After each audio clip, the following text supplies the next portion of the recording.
wanasema mshikane na wengine.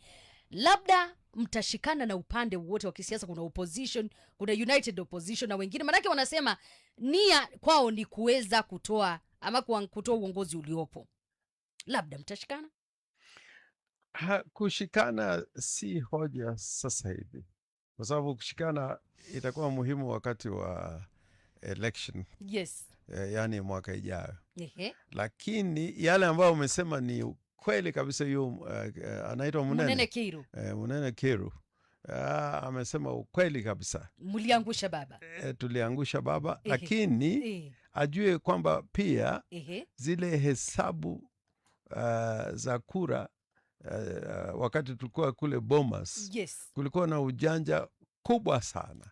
Kwa sababu kama unaweza kukumbuka, kulikuwa commissioners waine, yes, ambao hakukubali na muamuzi ya Chebukati. Katika zile kura walisema 200,000, yes, ambapo kwamba walisema Ruto alishinda na kura 200,000. Yes. Ama commissioners wane walikataa katakata na kasema haya matokeo hayakuwa matokeo ya ukweli. Kwa hivyo kusema kwamba baba alikuwa let down na sehemu ya Nyanza, ama pengine Mount Kenya walifanya kazi vilivyo, mimi nasema kwamba next time tukiamua ni nani, Mount Kenya wapatie huyo candidate kura hizo zote. Si kuganya kwa candidate wawili. Alright. Na huko Nyanza itakuwa hivyo hivyo, huko Western itakuwa hivyo hivyo. Wood Nyiri alikuwa amekuuliza, muulize gavana gavana Orengo amefanya kazi gani kwa watu wa Siaya ambayo itamfanya yeye na kama labda atakuwa akitafuta nafasi hiyo, mwanzo unawania mara tena ugavana kule Siaya. Mimi sitatangaza kwa sasa hivi, kwa sababu tunafanya kazi, tunataka tuendelee tufanye kazi. Yes. Katika county na kwa taifa kwa jumla. Lakini tumefanya kazi. Ukienda pale Siaya, yes, Siaya mjini, tuache Siaya kwa jumla, utapata kwamba tumejenga na kumaliza stadium. Yes. Ukapata kwamba tumejenga surgical unit, yes, hospitali. Utapata kwamba tuna karibu tumalize kujenga municipal headquarters. Yes. Utapata kwamba tumejenga barabara za lami katika Siaya mjini. Sijaongea Siaya kwa jumla. Kwa sababu kama unaangalia ni hela ngapi tunapata kwa mwaka revenue, na uangalie kazi tumefanya kwa hizi miaka mitatu, ni kazi muro. Unaamini kwamba umechapa kazi? Nimechapa kazi. Ila zipo changamoto ambazo bado hujatatua? Kuna changamoto, na hiyo changamoto ni kwa sababu serikali kuu imekataa katakata tupate zile hela ambapo zinaweza kutupatia nguvu zaidi kifedha. Na Raila walikuwa nasikizana kwa katika ile 10-point agenda ya kwamba counties zipate hela bilioni 540.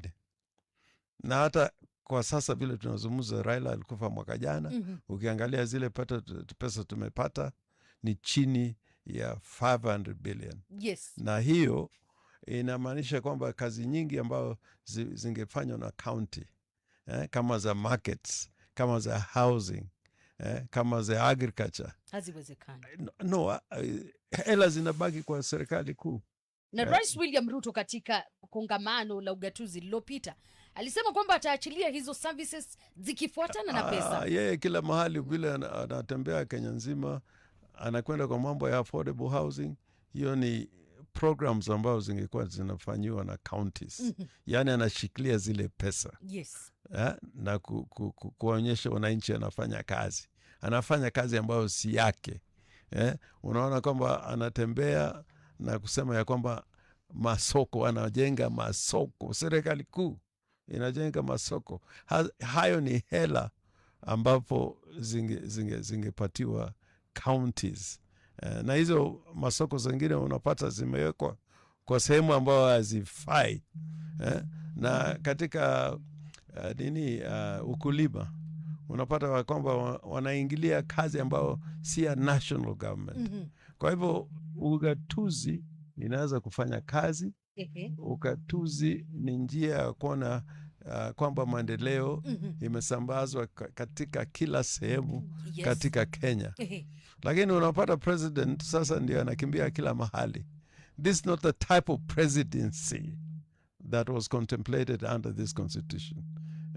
This constitution wanted resources to be devolved, people to be empowered down to these wards, to the sub-counties, to the counties, that they could be, their own decision makers when it comes to development and use of resources. Kwa hivyo, minasema kwamba we still need a government that can implement the Constitution 2010. Hii katiba 2010 haijatekelezwa vilivyo. Na serikali ambayo inakuja, ambao mimi na hakika itakuwa serikali ambapo Linda Mwananchi itakuwa imetengeza hiyo serikali ama imechangia hiyo serikali, najua itatekeleza katiba Constitution 2010. Wakenya wanakuuliza what is that alternative baada ya kusema Ruto one term? What is that alternative government or rather solution you have for the country baada ya kusema one term? The solution is not to elect Ruto and go for the alternative. And that alternative is going to be a candidate from Linda Mwananchi, candidates from Linda Mwananchi. And if we decide to work with other formations, then we'll give a choice, a popular choice to Kenyans in 2027. Uko kadi? Niko kadi. Umechangamka sana. Nimekuwa kadi zamani sana. Nikwenda tu kuthibitisha kwamba haujatolewa kwa system. Sijatolewa kwa system. Lakini kuna jambo muhimu sana kwa mambo ya uchaguzi. Hata tukiwa tuko kadi, na hii company ambayo imetoka Venezuela. Hiyo kampuni ikiendelea kuhusishwa na IBC ama even ndio contractor, bado hawa watu wataiba kura.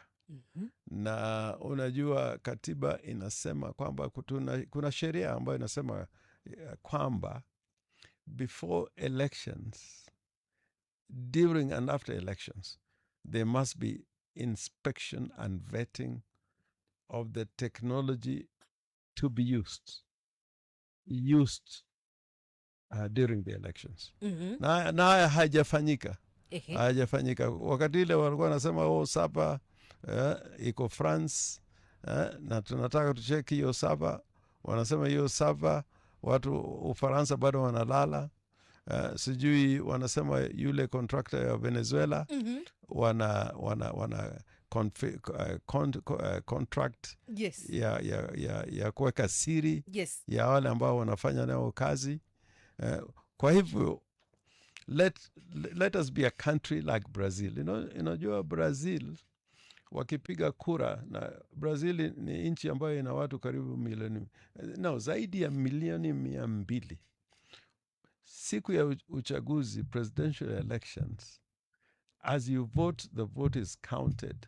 Na ikifika saa 12 wanatangaza ni nani mshindi. Nchi ambayo ni kubwa kuliko Kenya sijui mara 10. Na ina wananchi karibu milioni 2. Wanaweza kutangaza matokeo ya presidential elections hiyo siku watu wamepiga kura. Na unajua sasa hapa Kenya tunapiga kura, kuna ukarabati inafanywa, na kuna sheria ilisema ya kwamba kura zinapigwa kwa polling stations. Yani matokeo ni yale matokeo ambayo ziko kwa polling stations. Lakini hao wanafanya ukarabati ya kwamba hizo kura lazima ziletwe nini hiyo results all the way mpaka Bomas. Na hayo ndio inaleta matatizo. Endapo hiyo kampuni itakuwepo, what is the way forward? We must fight not to have it. We must fight, and we are going to fight. We are not going to allow that to happen again.